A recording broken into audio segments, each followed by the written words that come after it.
આમળાની season આવી ગઈ છે. Hi friends, welcome to my vlog.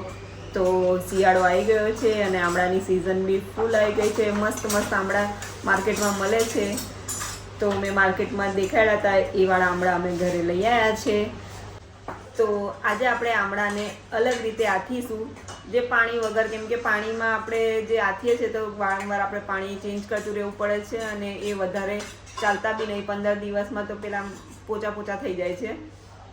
તો આજે આપણે પાણી વગરના આમળા આથીશું, જે તમે ફ્રીજમાં 1 મહિનાથી ઉપર પણ રાખી શકો છો. તો ચલો હું તમને આગળ રીત બતાવું. તો શાક માર્કેટમાંથી આપણે આમળા લઈ આવ્યા છે. હવે આમળાને સારી રીતે આપણે ધોઈ નાખીશું. તો આપણે આમળા એક પાણીથી ધોઈ કાઢેલા છે, બીજી વાર બી આપણે પાણીમાં રાખીને જ ધોઈશું. તો આમળા કાપવા માટે ગ્લવ્સ પહેરી લીધા છે, કેમ કે એના આમળા કાપીએ છીએ ને તો નખ કાળા કાળા થઈ જાય છે. એના માટે ગ્લવ્સ પહેરીને કાપવાના છે. તો આપણે આમળા આવી રીતે કટ કરવાના છે. જો ઇઝીલી કટ થઈ જશે. તો હવે આપણે બધા આમળા કટ કરી દઈએ, પછી આગળની પ્રોસીજર બતાવું. તો અહીંયા આપણા આમળા બધા કપાઈ ગયા છે. હવે આનો જે આથવા માટેનો મસાલો છે તે આપણે તૈયાર કરી દઈએ. તો આમળાના મસાલામાં આપણે થોડું જીરું શેકેલું નાખીશું. એની માટે આપણે જીરું શેકી લઈએ. તો અહીંયા આપણું જીરું શેકાઈ ગયું છે.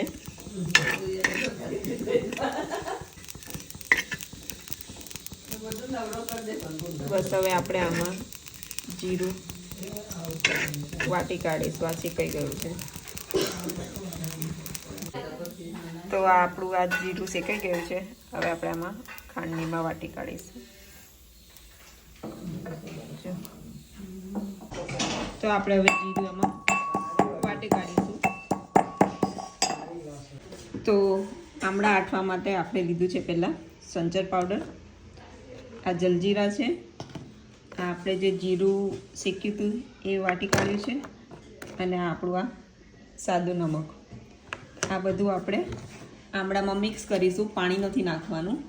અને પછી આપણે એને ફ્રીજમાં મહિના કે 2 મહિના સુધી બી સ્ટોર કરી શકીશું. તો હવે આ બધું આપણે આમાં એડ કરી દઈએ. તો હવે આપણે પહેલાં એમાં આ જીરું વાટેલું છે તે નાખી દઈશું.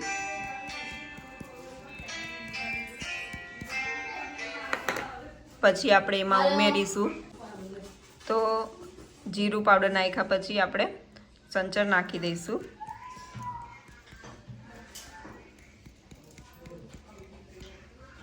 આમળા વધારે છે, 1.5 કિલોની ઉપર છે, એના માટે આપણે થોડું વધારે નાખીશું. હવે આપણે નાખી દઈશું જલજીરા.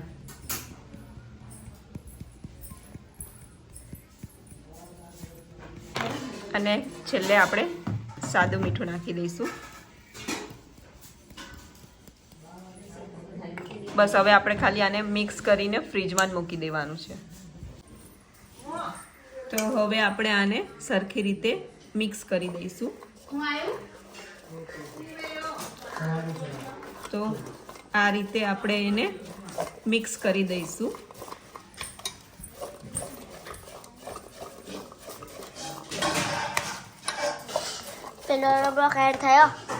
તો અહીંયા બધો મસાલો મિક્સ થઈ ગયો છે, એટલે આપણા આમળા તૈયાર થઈ ગયા છે. હવે બસ આને આપણે ફ્રીજમાં, કેમ તો શિયાળો છે એટલે બહાર મૂકશી તો બી ચાલશે.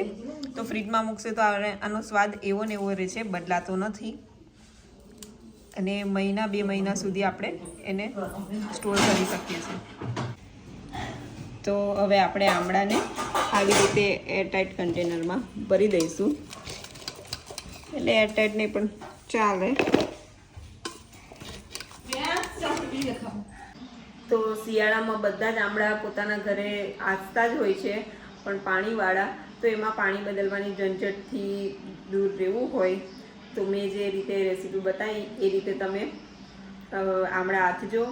બહુ જ સરસ લાગશે. અને 1 મહિના 2 મહિના સુધી એને કશું જ નહીં થતું હોતું. તો તો જરૂરથી તમે પણ ટ્રાય કરજો. વિડીયો ગમ્યો હોય તો લાઇક શેર અને સબસ્ક્રાઈબ જરૂરથી કરી દેજો અને સપોર્ટ કરજો પ્લીઝ. Bye bye.